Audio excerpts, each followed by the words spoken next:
It's the Brian Lehrer Show. I'm producer Amina Serna, filling in for Brian today. What should the city and state do about the so-called super speeders, the drivers who get more than 16 speeding tickets in a year? It's a small group, to be clear, but within it, some drivers have been caught on camera not dozens, but hundreds of times. Governor Kathy Hochul wants to force them to install devices in their cars that physically prevent them from going too fast. But Assembly Speaker Carl Hastie has blocked the bill. And how much of a difference would this legislation actually make, given that this list of super speeders does not include the drivers who figured out how to beat the cameras entirely? J.K. Trotter has been covering all of this for Streetsblog NYC. He has one story, which we'll discuss, about one of the city's most problematic super speeders, an NYPD cop. J.K., welcome to the show. Thanks for having me on. And listeners, we want to hear from you. What do you think it would actually take to get the worst speeders off New York City streets? Call with your suggestions at 212-433 WNYC. That's 212-433-9692. JK, how many super speeders are we actually talking about? And how much of the city's total speeding problem do they account for?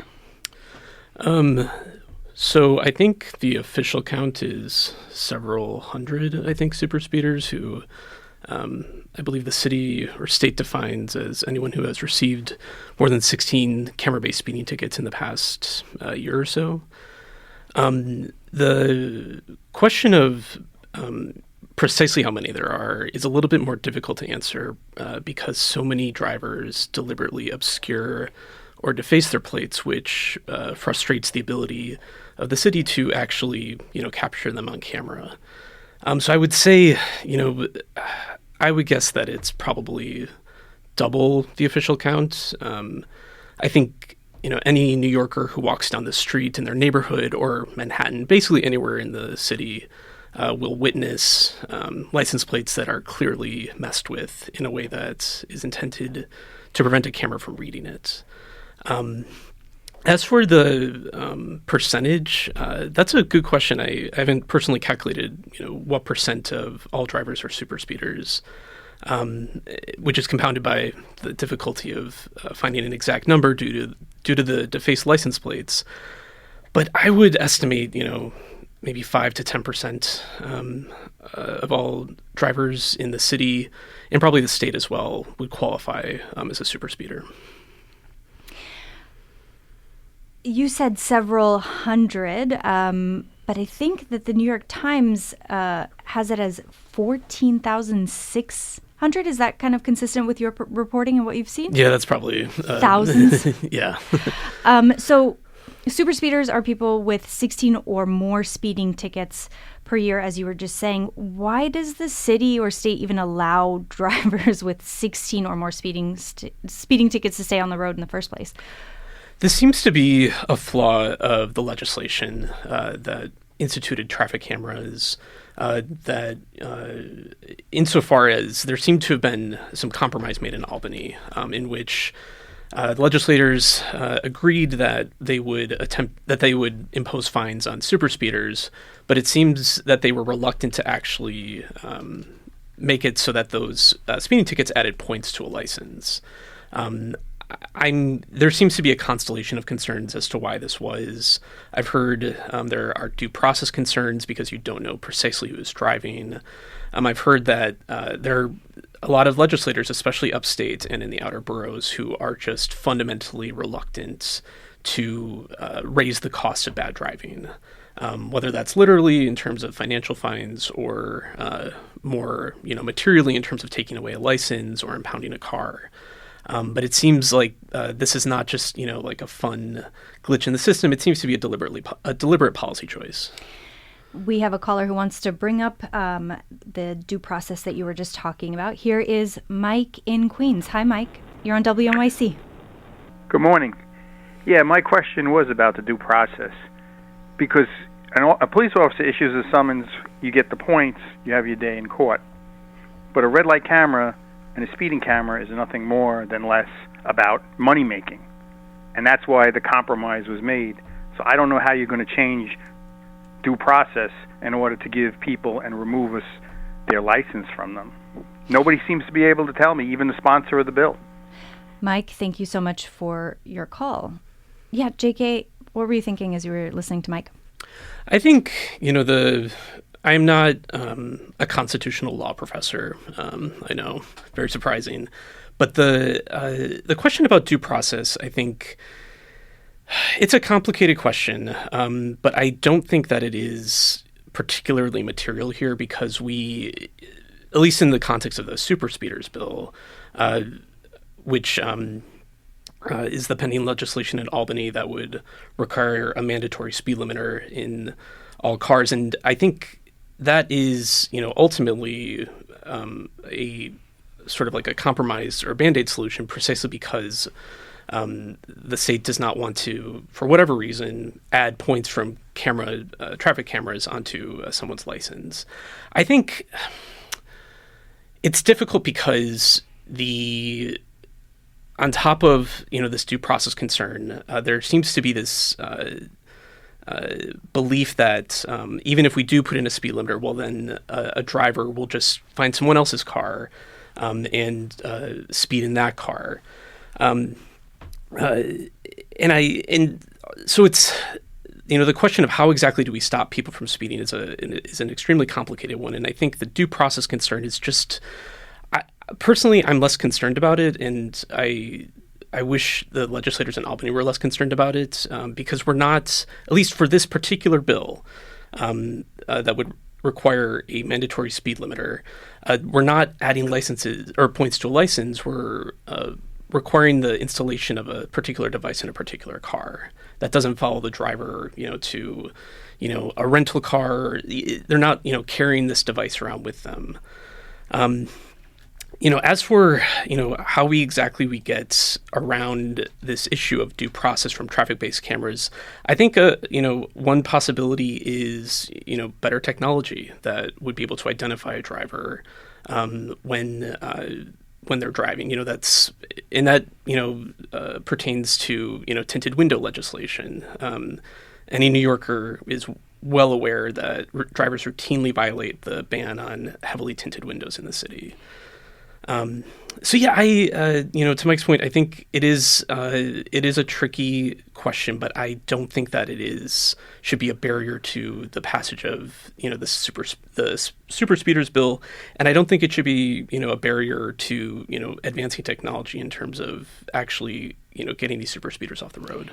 JK, we have listeners calling in with their proposals on how to limit these super speeders, but first let's just define what Governor Hochul has proposed. Her bill would require these drivers to install speed limiting devices in their cars, as you've been talking about. So are you familiar with those types of devices and how they work? I'm familiar. I have not done an in-depth study of the technology, but I read the Times article and a few other articles about how they work.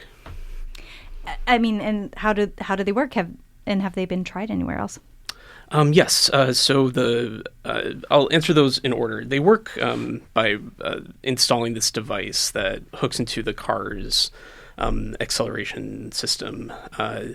And it uses a combination of GPS technology and I think one other type of technology that I'm not remembering. But it plugs into a database of speed limits for particular roads, and it prevents the driver from exceeding that speed limit on that particular road when they're driving.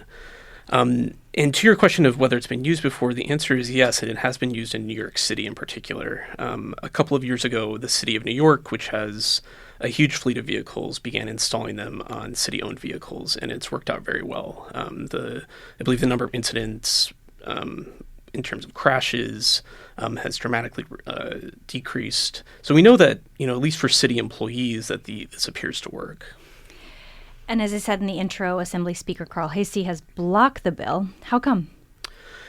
This is an open question, in part because the reporting around Carl Heastie's view of the superspeeders bill is conflicted. The website Hellgate has been covering this pretty in depth, and they wrote, I believe, about a week ago that Heastie is, pushing back on this in part because he is sort of like reflexively suspicious of any legislation that would impair or constrain the behavior of drivers. But then Carl Heastie kind of hit back with that by saying that he actually hasn't been talking about this. But then Hellgate published another story saying that,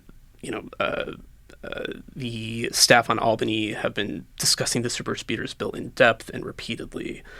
So it seems to be a rehash of last year when Heastie defeated the bill and removed it from the annual budget. He seems to be recapitulating his suspicion of any bill that would prevent a driver or impair on their ability to speed.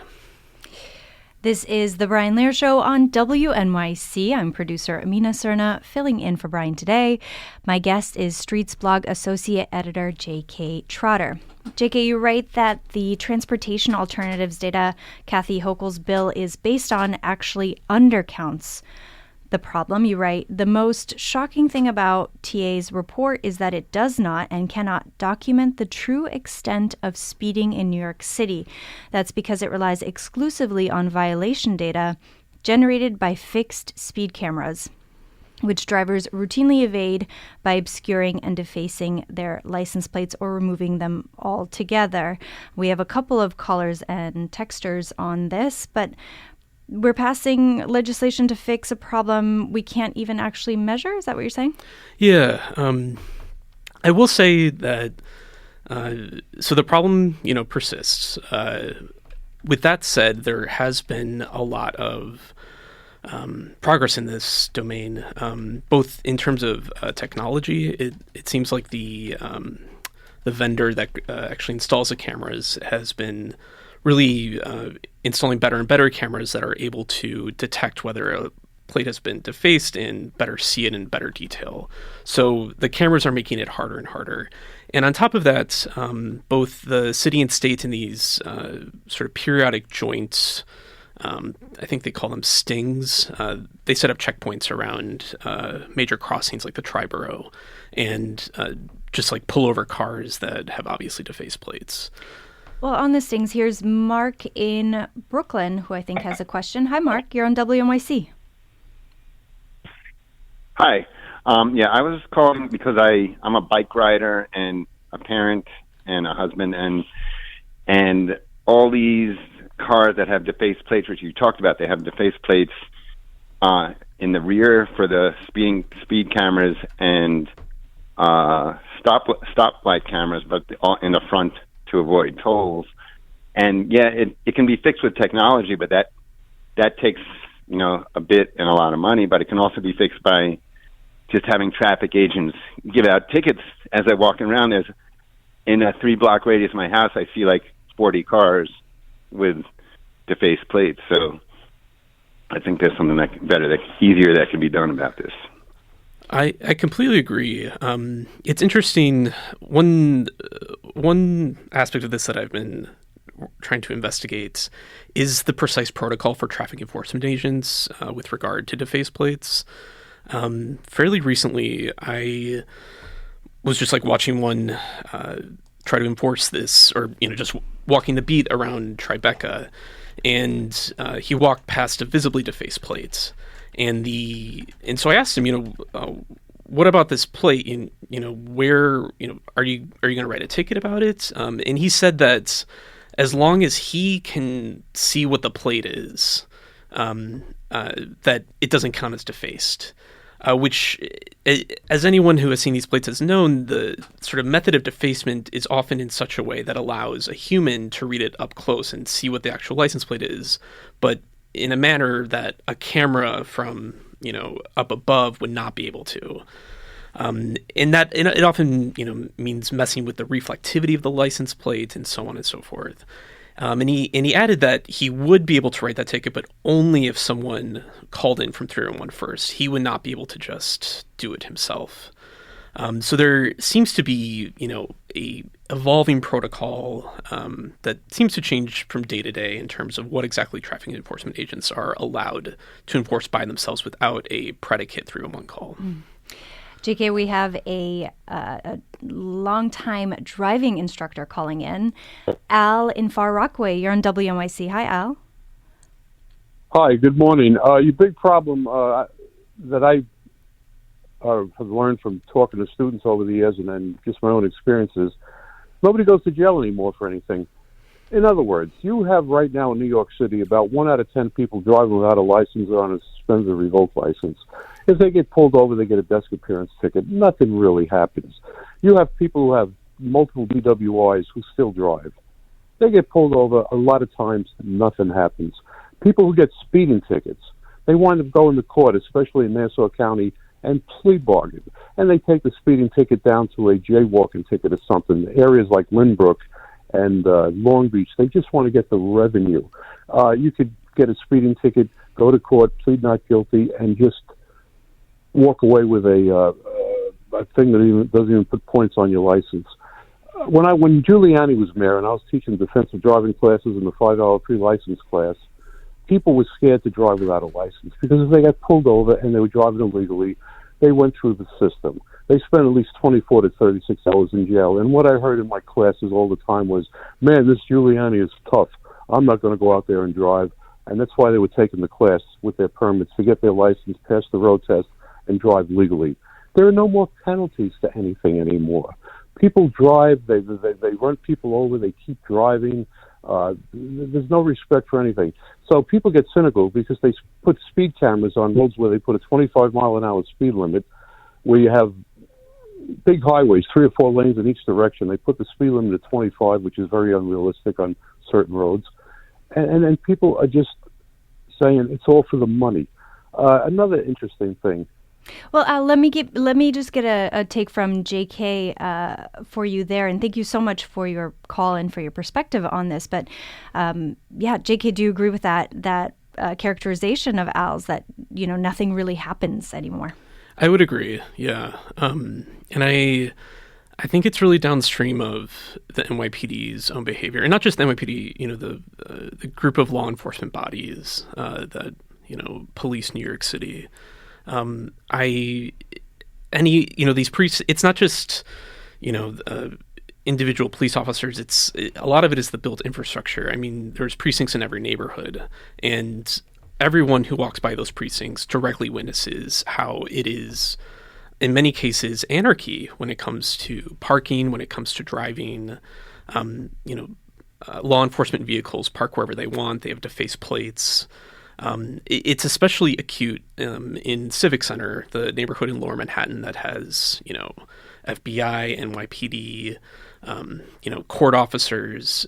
It is essentially, this autonomous zone in which no laws around parking or driving seem to matter. And I think New Yorkers really absorb that there are no consequences for parking incorrectly, for speeding. Or if there are, they're purely monetary.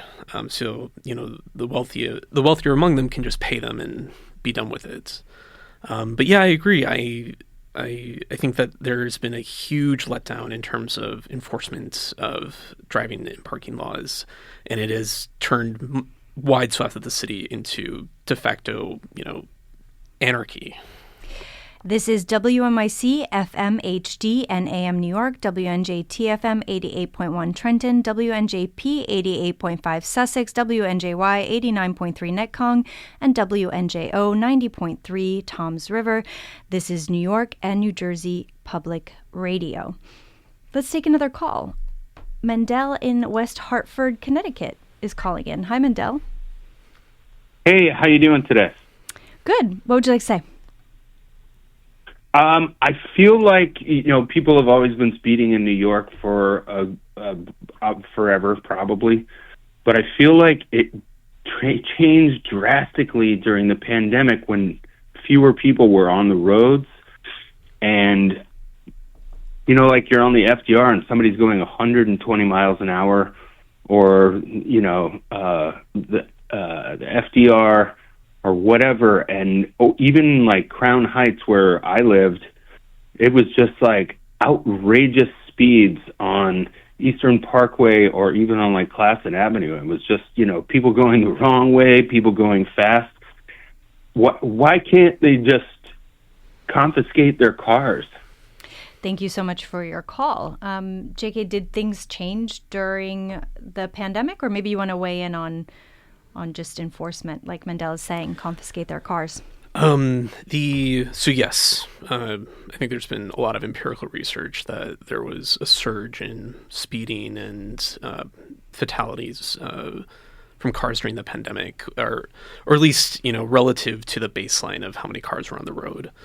And I think also during the pandemic, a lot of people who had previously not driven that much got cars, and they kind of did whatever they wanted to. In terms of why they can't confiscate them, in many cases they do. Most frequently for unpaid parking or speeding tickets. And I think what the problem there is that there is often such a lag between the violation or multiple violations and the actual act of enforcement. And in between, there's often a cat and mouse game where, if you have a car that the police want to confiscate because you shouldn't be driving a car, or you have a suspended license, or you haven't paid your tickets, they kind of have to go looking for that. And that is a labor-intensive job. And we don't yet have a manner of automating that. We don't have, the accusations notwithstanding, New York City is not yet a panopticon. So I think the confiscation is happening, but I don't think it's happening at a scale that would really fix the problem. And I think, something like the super speeders bill and hopefully other bills coming down the pike will reduce the amount of labor that is involved in actually enforcing these laws and getting these speeders off the street. So if the Stop Super Speeders bill does pass, what actually happens to a super speeder who refuses to comply or install the device and then removes it, maybe? I think they're, if they are caught speeding or pulled over, that either the car is confiscated or they actually do get points on their license. But yeah, the penalty is heightened once they are caught. But unfortunately, it does seem like something of an honor system. Listener text, can your guest discuss the power of the AAA lobby? It's difficult to hold people accountable when traffic laws lenient for the economy of driving. The AAA lobby? The AAA lobby. Like the group, the automobile. Mm-hmm. Okay. And the listener's asking, what about them? I guess the listener's saying it's difficult to hold people accountable because the traffic laws are so lenient for the economy of driving. Yeah. We opened this segment talking about the worst super speeder, and the single worst super speeder in the city for the second year in a row is a black 2023 Audi A6. We have the license plate, and with more than 1,000 speed camera tickets since 2023, that's 2 to 3 speeding tickets a day on average, I think. So how much did that driver rack up in fines, and what do we know about that person? This driver racked up, I think, $63,000 worth of fines over their lifetime. It's obviously a smaller portion for just last year. But yes, I believe their license plate is LCM 8254. Correct me if I'm wrong about that. But it is a black 2023 Audi that primarily speeds around southern Brooklyn, I think around Coney Island and thereabouts. We are in active pursuit of this driver. We are trying to figure out who they are. It appears to be a leased vehicle. So if anyone who's listening to this broadcast has any information about this car, please get in touch with me. How can they get in touch? You can email me. It's jk@streetsblog.org. Or you can just Google me, JK Trotter. and send me an email. It should be pretty easy to find. You did identify one of the 10, technically the 6th worst offender. And it's a pickup truck that racked up 547 tickets. That driver turned out to be an NYPD officer. So how did you find him? So we used a combination of public records and a good old-fashioned stakeout to confirm that it was him. I can't go into exact detail, in part because we are still in pursuit of the worst driver, and I don't want to reveal all of our techniques before we do so. Fair enough. But it was I think Transportation Alternatives published their list in early March, and it took over a month. And last question, what happened to all those tickets, and what has the NYPD said about whether he faces any discipline? So what happened is that he appears to have paid all of them. Most of them were late. So there was an additional, I think, $25 in change fine attached to each of them.